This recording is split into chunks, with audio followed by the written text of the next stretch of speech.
A New York man wins a $10 million lottery prize again. So Juan Hernandez said he still hasn't finished spending the millions he won the first time, and he struck it big on a scratch off ticket. So let's check this out. 3 years after winning $10 million in like a lottery prize, a New York man has done it again. Juan Hernandez of Uniondale, New York, won New York Lottery's $10 million deluxe scratch off game earlier this month, claiming the grand prize, according to the New York Lottery. In a release published on February 22nd, the New York Lottery said lightning struck twice for Hernandez, who won the same amount on the $350 million cash spectacular scratch off ticket in 2019. I'm still trying to spend the $10 million I won in 2019, Hernandez said in a statement. And Hernandez's most recent winning scratch-off was purchased at a Stop and Shop in Hempstead, New York. He opted to cash out in a lump sum, totaling $6,510,000 after required withholdings. And a press release from the New York Lottery said that as of its publication, there were still three top prizes left on the $10 million deluxe ticket. So let's actually check the New York Lottery website that probably published it, if it loads. That is. Come on. Okay. So Juan Hernandez, $10 million.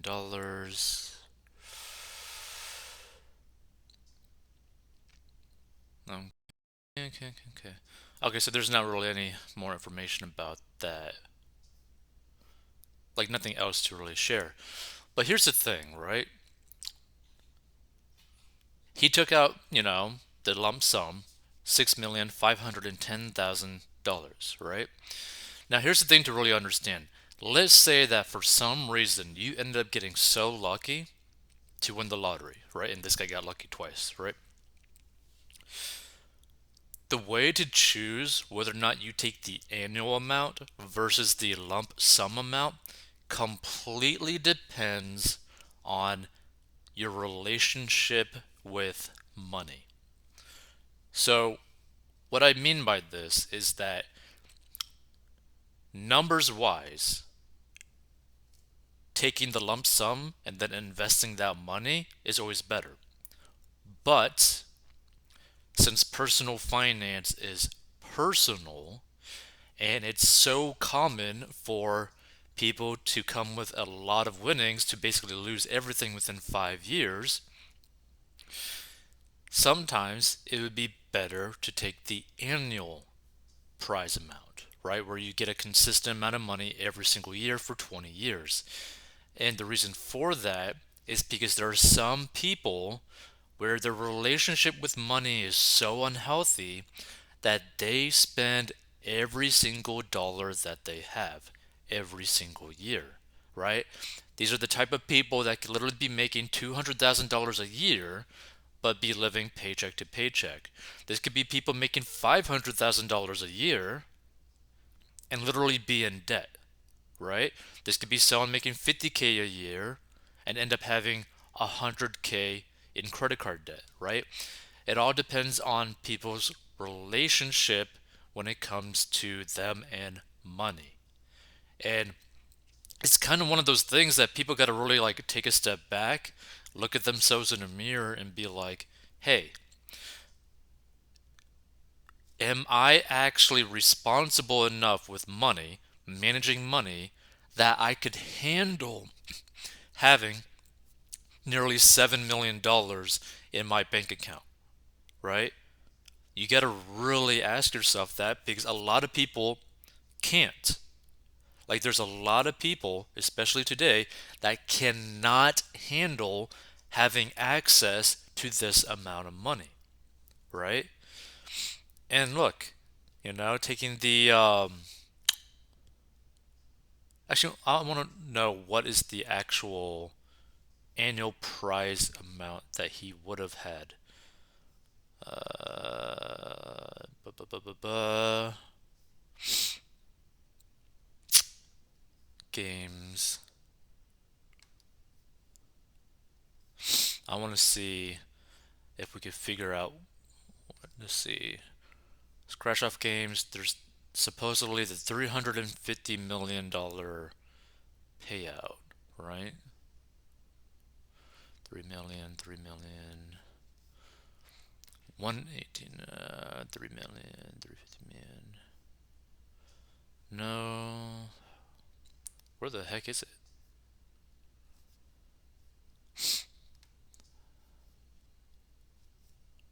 50x.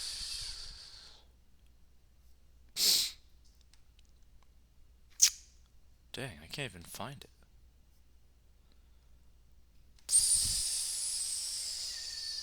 Hold on.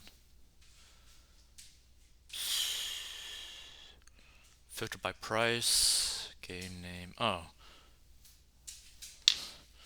350. Wait, what's the name of the scratch off? Deluxe scratch off game. Copy. Paste. Deluxe. Okay, so this is the deluxe scratch off game that he won.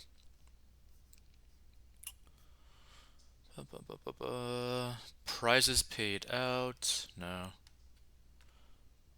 Oh wow, so the odds of winning for him to get the $10 million is 1 in 3,521,600. That's crazy. Like the odds is pretty darn insane. But hold on, prizes paid out. No. No, no, no, no, no, no, no. Where's the full ticket? Full tickets. Does it show the back? Man. Okay, if you want, redeem your prize.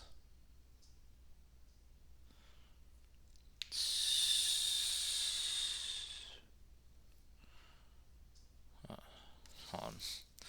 Deluxe scratch off game. Annual payout. 10 mil. So I'm very curious as to what the actual annual payment out is. Scratch off games, New York Lottery.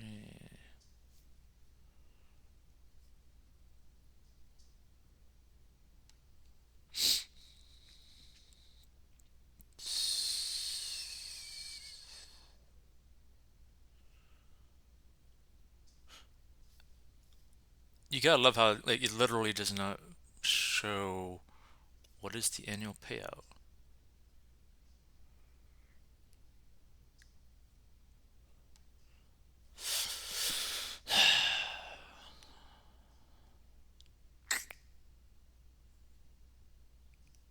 Well, I don't think I'm gonna be able to find that. Let's see, payout for 10 million scratch off annual. I might just be super bad at like searching things.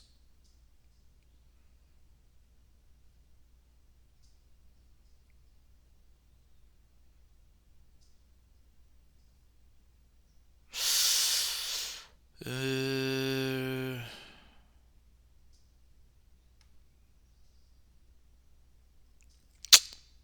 no, not 1 million. Jesus. Okay, so I don't know what it's going to actually be, but the thing is, you got to really focus on just your relationship with money, right? Because I mean, I'm just going to take a guess because I'm not too familiar with lottery payouts, but probably you're going to get around like 80 to like 100 and something thousand, probably like more like $120,000 per year as like an annual payment amount for like 20 plus years. Actually, no, probably actually be more than that. It might be almost like half a million per year. No, no, it's not going to be that. What is the payout? I really want to know the payout. Payout for, hold on, annual payout for Scratch off lottery.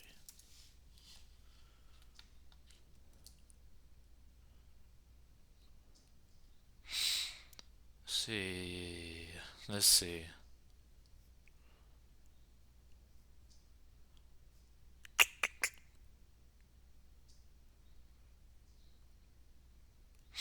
Okay, so, oh, this is actually interesting. Okay, so when it comes down to like federal taxes, so federal taxes reduce lottery winnings immediately, but winners who take annuity payouts can come closer to earning advertised jackpots than lump sum takers. So consider the case of $228.4 million Powerball jackpot winner Vin Nugent, a California nail technician and a sole top prize winner of that game's drawing on September 24th, 2014.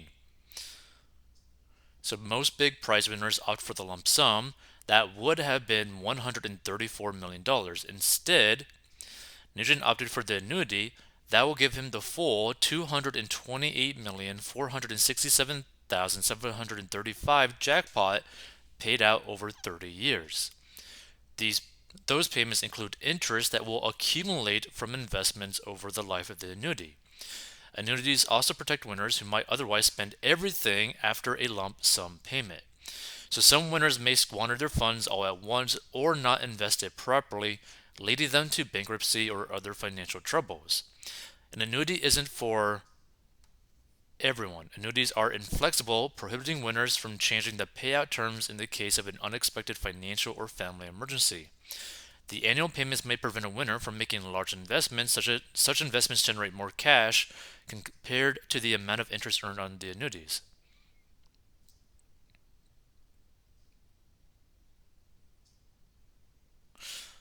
Okay, so this is actually a pretty good breakdown between the lump sum versus the annuity.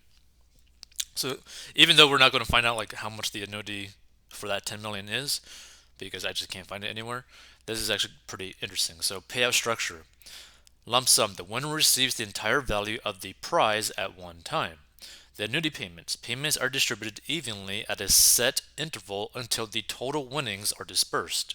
Now the tax implications. Federal taxes are due on the total amount of winnings when claimed, and winners may move to a new income tax bracket for the year, and their tax rate can more than triple, right, for the lump sum.